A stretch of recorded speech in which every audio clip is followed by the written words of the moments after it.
Olá, gente. Hoje eu convido você para nós caminharmos um pouquinho na série Freud. Então venha comigo.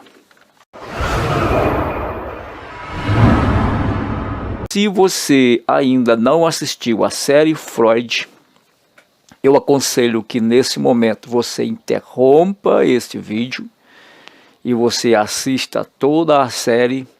Depois você retorna aqui para assistir esse vídeo, beleza? Você pode também deixar os teus comentários. De repente a minha análise não é a tua análise. E o bom é que você respeita o meu ponto de vista, você respeita a minha análise e eu respeito a tua. Isso aqui é bom. Então você pode fazer aí os teus comentários, o que você achou aqui da minha análise. Ou de repente você tem algo muito bom a acrescentar dentro da análise que você fez.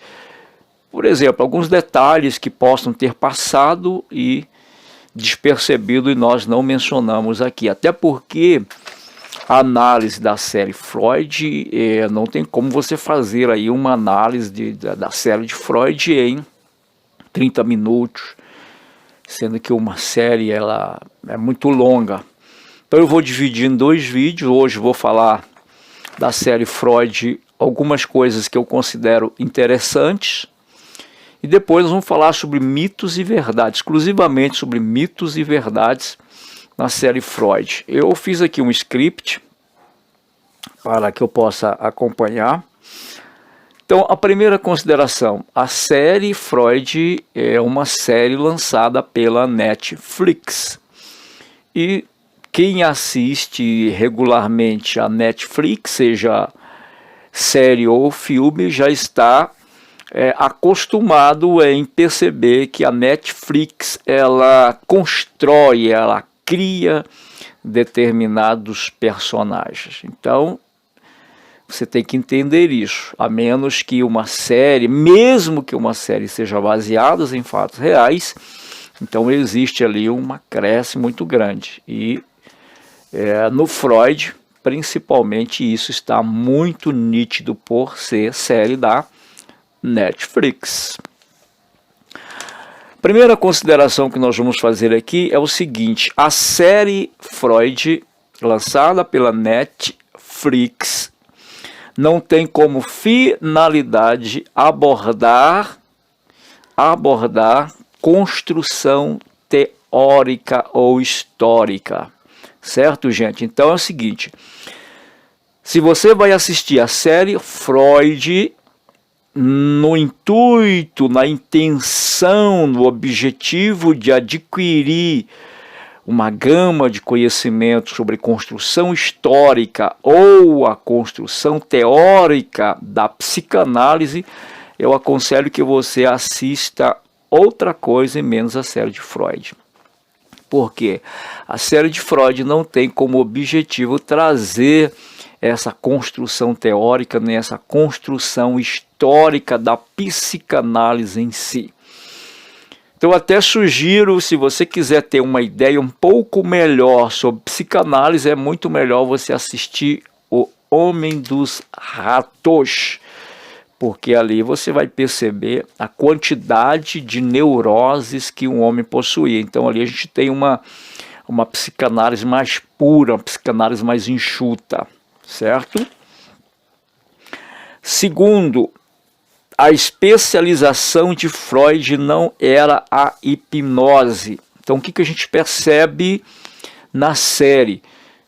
Desde o início da série até o final da série, da primeira temporada de Freud, você percebe a hipnose em ação o tempo inteiro, certo? Então, aí você pergunta, o Freud não trabalhou com hipnose? Sim, trabalhou. Só que a hipnose não era a especialização de Freud, certo? Não era. Tanto é que tempos depois, inclusive pouquíssimo tempo que Freud exerceu a hipnose, Freud abandona a hipnose. Agora, gente, em nenhum momento Freud falou que a hipnose era ineficaz. Ele não disse que a hipnose não era eficaz. Simplesmente o Freud disse que não era a praia dele, que não era o mundo dele. Então eu entendo que a hipnoterapia é o mais do que uma hipnose, é um dom que a pessoa recebe. E o Freud não tinha esse dom, ele não tinha essa pegada, ele não tinha. Então, se fosse para entendermos com maior profundidade a questão da hipnose, nós teríamos que ter maior participação de Charcot, Jean-Martin Charcot, na série do que do próprio Freud, certo?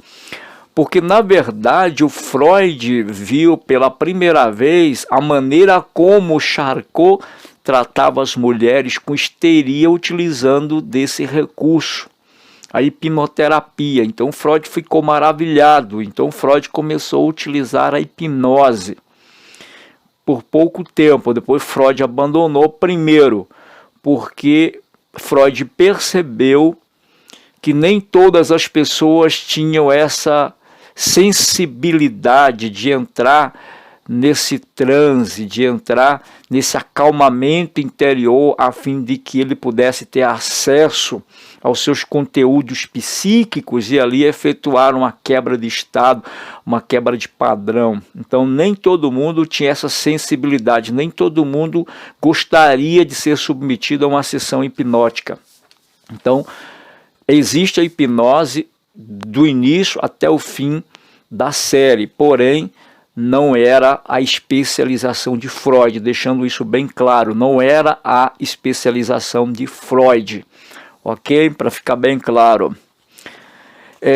A série não serve de base para a discussão do campo da psicanálise, mais uma vez eu repito, a série Freud não serve como base de discurso para o campo da psicanálise em si, até porque nós estamos vivendo aqui, depois já passo já para o item 2, mais ou menos de 1886, aproximadamente, ali na Áustria, ali em Viena, propriamente dito, que ocorreu todo aquele episódio da série. Então, na verdade, a psicanálise em si, ela nasce praticamente em 1889, só que o nome mesmo forte da psicanálise aparece em 1890, quando Freud lança o seu primeiro material chamado de Interpretação dos Sonhos. Então, a série ela não é base para uma discussão da psicanálise no sentido restrito da palavra. Outra coisa interessante, assim como os conteúdos manifestos do sonho não tem valor analítico, a série também não possui valor analítico em relação à psicanálise. Para vocês entenderem, Freud, como ele era um pesquisador do inconsciente, não foi Freud que encontrou o inconsciente do ser humano. Esse conceito já era um conceito filosófico. Freud apenas estruturou o que nós chamamos de primeira instância, segunda instância e terceira instância. Consciente, pré-consciente e inconsciente. Memória curta, memória média e memória longa. Certo? Então Freud era pesquisador. O campo de pesquisa de Freud era o inconsciente. Então, Freud dizia o seguinte, que existem duas formas de nós termos acesso ao nosso inconsciente. Primeiro, por meio do sonho, da via régia. Quando você dorme, praticamente você está, quando você atinge, é claro, o quarto nível do sono, que é até a palavra REM, que é movimento rápido dos olhos, você está praticamente 95% sem fazer uso da tua memória curta. Certo? Então você está, naquele momento você pode ter acesso ao teu inconsciente, onde estão ali os conteúdos psíquicos.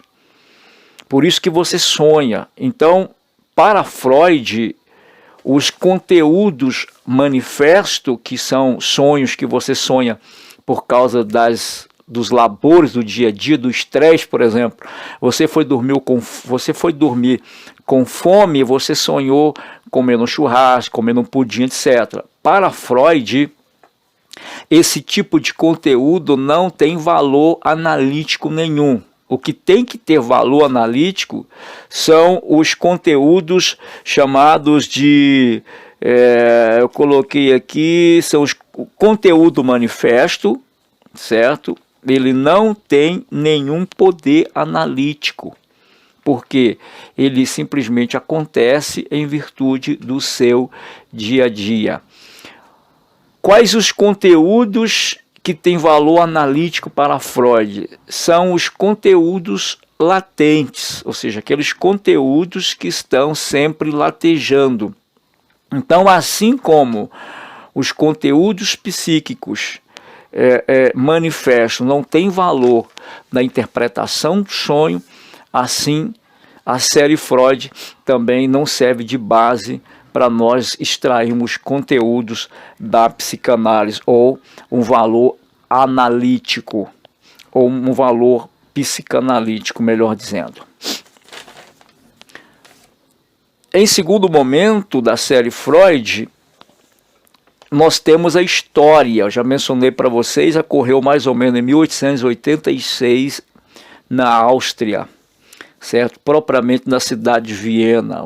Até hoje, eu sou muito curioso, já estudei um pouco sobre a Áustria, a Viena, enfim, é muito bonito ali, a região muito bonita. Vou falar um pouco depois sobre isso. Então, gente, Freud não era um hipnoterapeuta, Freud era um neurologista, certo? Freud era um neurologista, certo? Freud tratava mais questões estruturais do sistema nervoso, mas era o campo de Freud e não especificamente a hipnose, certo? Então, repetindo aqui, o Freud ele não tinha essa especialização em hipnose. Então, a formação de Freud se deu em 1851. 1851, Freud se torna um neurologista, certo? Então, o que acontece na série? A série, o Freud, ele é mais um Sherlock Holmes. Tá? Se você assistir o filme Sherlock Holmes, você vai perceber que é um pouco parecido. O Freud, na série Freud, ele é a espécie de um agente secreto americano da época. Ou seja, um sujeito com poderes paranormais, um sujeito com habilidades paranormais. E esses poderes paranormais exercidos pelo Freud por meio da psicanálise se tornou como uma junção ao sistema policial da época para descobrir crimes. Então você percebe que o tempo inteiro o Freud está sendo utilizado pela polícia de Viena para poder descobrir crimes, para poder desvendar crimes. Então nós entendemos que essa nunca foi a função de Freud. Então a série Freud pela Netflix, você percebe que o Freud ali é um Freud construído, é um Freud criado, tá, para aquele fim específico da Netflix, que não tem nada a ver com psicanálise, mas quase com uma ficção científica. É óbvio, existem algumas coisas reais, sim, existem coisas que são reais, existem coisas que são mitos, são poucas coisas que você aproveita de fato, falando nesse momento só em psicanálise em si, tá? Na série nós temos a Condessa, que é portadora também de grandes poderes. Então aqui eu devo explicar para vocês que se a hipnose fosse tudo aquilo que a Condessa usava, então não haveria ninguém doente na época. E hoje, principalmente, com toda essa tecnologia, hoje não teria ninguém doente. Se eu tivesse poderes hipnóticos. Se eu fosse um hipnoterapeuta daquele nível, eu poderia ir para qualquer lugar do mundo. Então não é daquele jeito que funciona a hipnose. Então vamos lá. A hipnose é um transe. A hipnose é um recurso neurofisiológico. A hipnose é um meio de trazer uma quietação de espírito para aquele indivíduo.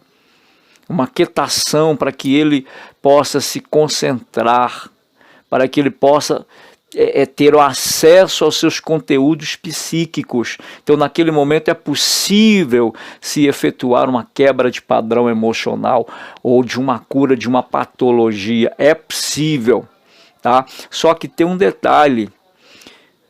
Uma pessoa que está em estado hipnótico, essa pessoa não vai informar para você a senha do seu cartão. Se uma mulher estiver em estado de hipnose, o hipnoterapeuta pedir para ela tirar a roupa, ela não vai tirar. Então a hipnose não é isso. Então a condessa era detentora de um superpoder. Então aquilo ali é uma ficção, gente. A hipnose não é isso. Beleza?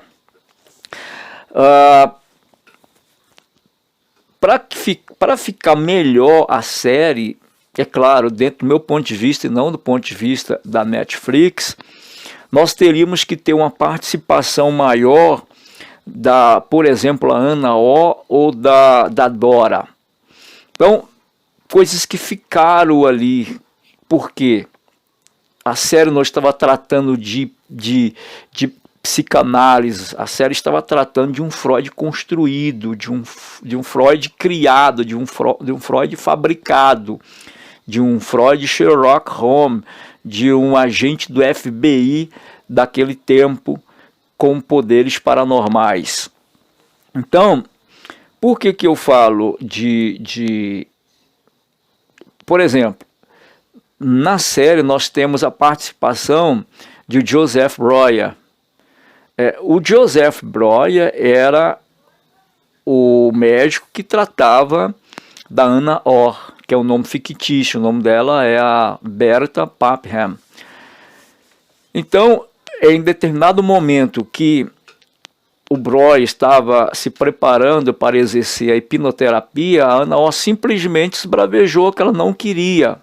Ela rejeitou, naquele momento, aquele tratamento pela hipnose. Então ela queria conversar, ela queria falar, ela queria se expressar.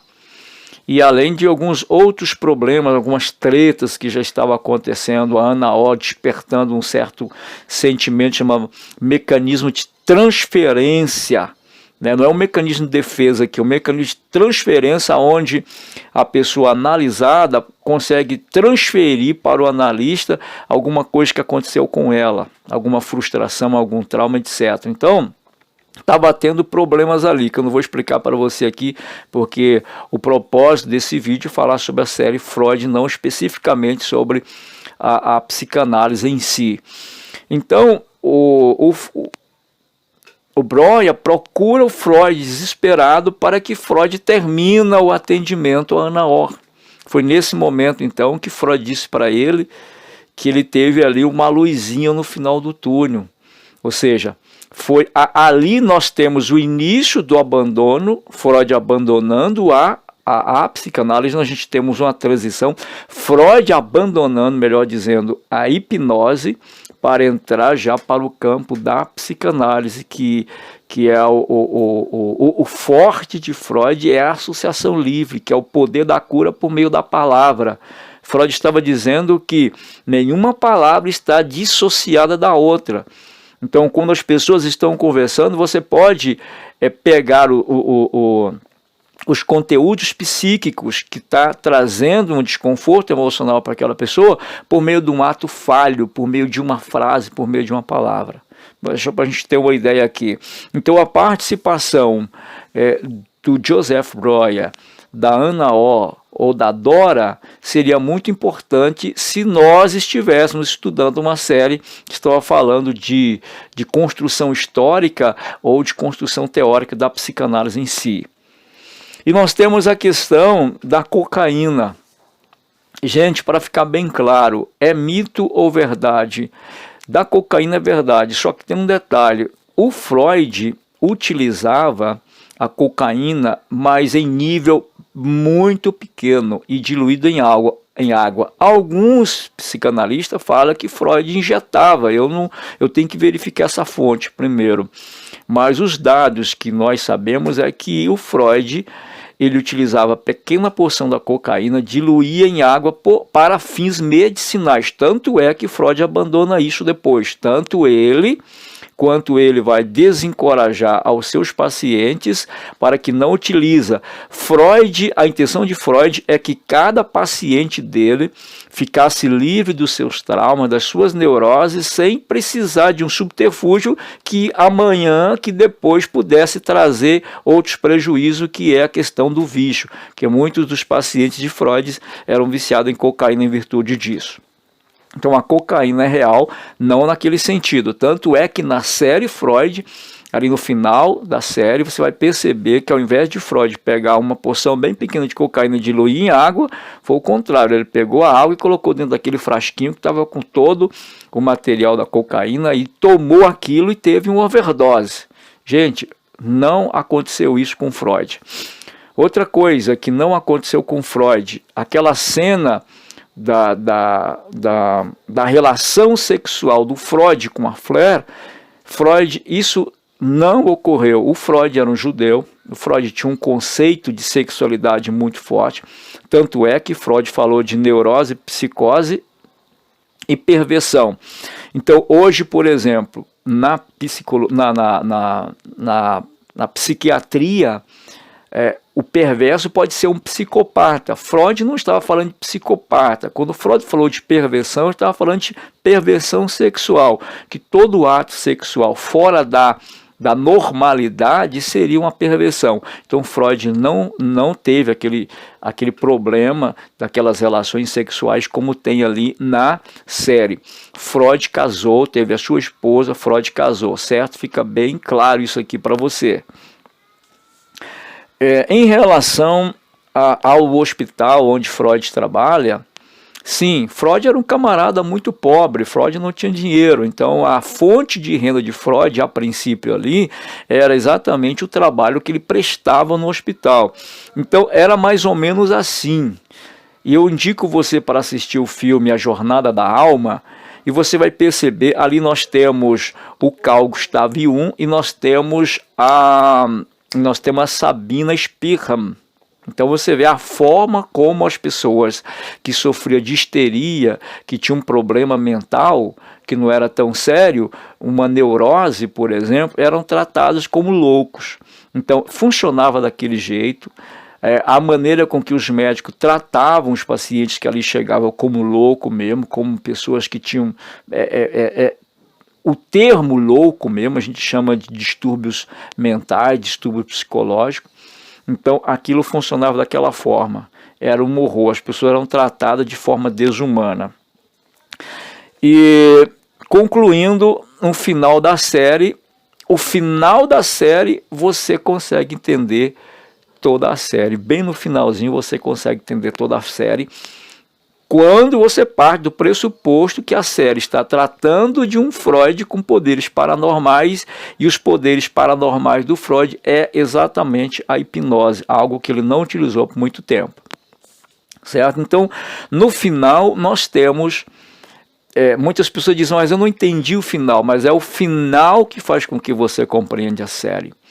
Então, eu vou te dar aqui o exemplo. No final da série, acontece duas coisas. A primeira é que os atores, os participantes, os personagens da série, eles entram em estado hipnótico. E a série quer mostrar exatamente quais os conteúdos psíquicos estão nesses indivíduos. E esses conteúdos psíquicos, eles só manifestam quando você está dormindo, aí você tem sonhos, ou que você entra no estado hipnótico. Então, quando eles entram no estado hipnótico, aparece o conteúdo psíquico que cada um carrega no seu ser, que são os conteúdos mais sombrios, mais perversos que existem. Então você percebe a Flair, por exemplo, quando ela entra no estado hipnótico, então se percebe o que ela carrega. Ela carrega o horror da guerra. Homens que eram mortos, esfaqueados, mulheres estupradas. Era aquilo que ela vivenciava. Então a gente tem aqui. Nós temos, por exemplo, o capitão, que você vai perceber que durante a série ele tem um problema de enrijecimento dos músculos. E aquilo é uma neurose. Tá? É como se fosse uma lesão psíquica. E essa lesão psíquica trouxe como resultado um enrijecimento somático. E aí, quando o Freud submete a hipnose, ele vai lá, ele retorna ao período da guerra, quando ele teve que matar os soldados que eram prisioneiros. Então ele tinha que atirar na cabeça. Então, quando aquele estado emocional é quebrado, imediatamente a mão dele volta ao normal. No final, você percebe que ele começa a ter os mesmos problemas. Por quê? Porque ele não havia relatado tudo o que aconteceu. Além dos soldados que eram capturados, também tinha a história do filho dele, que você entendeu ali. Então, o capitão ele carregava em si esses conteúdos psíquicos que só poderiam ser verificados por meio de uma hipnose. Então você percebe aqui, vamos comentar aqui a questão do capitão e a questão da Flair. Da mesma forma a Flair, que depois de ter acesso a esses conteúdos psíquicos por meio da hipnose, acaba que acontecendo a quebra de padrão, a quebra de estado, e no final da série você percebe que ela não tem mais aquele problema, que era um problema quase que uma dominação por parte da Condessa. E em segundo instante, quando o Freud chega em casa, aquela senhorinha que auxiliava o Freud disse para Freud assim, ó, tem um cliente te esperando. E o Freud chega no ambiente ali, onde se realiza uma sessão, uma terapia, e ele primeiro organiza o divã, depois ele senta e diz, próximo, aí acaba a série. Então o que acontece? A psicanálise em si começa quando termina a série. Então a gente tem uma ideia de que nós teremos a segunda temporada, e quem sabe a segunda temporada vai tratar especificamente da psicanálise em si, porque quando acaba a série é que vai começar a psicanálise em si, que é quando o Freud vai atender alguém por meio da associação livre, não mais por meio da hipnose. No outro vídeo, falando sobre a série, a gente vai comentar tudo sobre o que é mito e o que é realidade. Abraço, espero que você tenha gostado. Deixa aí os teus comentários, inscreva no nosso canal aí e dá o teu joinha aí. Até mais, abraço. Gente, só complementando a série, eu amei a série, gostei muito da série, gostei das paisagens, mesmo naqueles momentos sombrios, escuro, nublado, eu gostei da paisagem. Viena é muito bonita, os atores atuaram muito bem, o cenário espetacular, então eu amei a série, gostei muito da série. Só que eu gostei da série como um filme qualquer, como uma série qualquer, como por exemplo Sherlock Holmes, que acabei de falar para vocês. Gosto muito do Sherlock Holmes. Então para mim a série foi excelente dentro de um aspecto de você assistir algo de ficção científica, embora tenha algumas verdades, como eu já mencionei. Mas eu gostei da série não como base analítica da psicanálise. Não gostei como base para uma construção histórica ou uma construção teórica da psicanálise. Mas a série é legal, muito bom, vale a pena. Se você não assistiu, assista. Abraço.